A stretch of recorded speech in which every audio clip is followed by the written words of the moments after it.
Gazeta Dielli në vitin 1925 botonte një artikull ku deklaronte se klasa politike shqiptare është e dirigjuar nga Serbia. E vazhduan misionin e tyre në vitin 1941. Shesheli deklaronte se kemi paguar $20 milion për të djegur Shqipërinë dhe ashtu ndodhi në 97.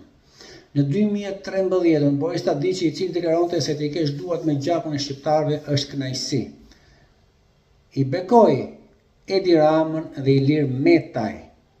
Po kështu më pas, Lulzim Basha, në 17 maj 2017, në çorbën e ndyrë të krimit komunist, gatoi edhe ai me nunë e tij për të bërë pjesë e bashkëqeverisjes së krimit të kuq.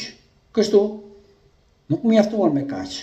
I falen edhe bashkitë, i fali dhe parlamentin, dhe përfundimisht me rinumërimin, u dolën vetë demokratët hajdut, u certifikua më së miri partia e importuar nga Serbia, me Edi Ramën, ky kalorës i dekoruar dhe nga kisha greke për shërbime ndaj Vorepirit.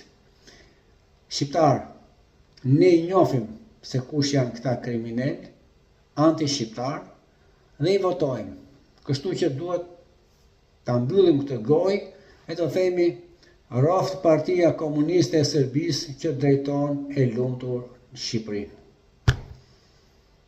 Zoti i madh.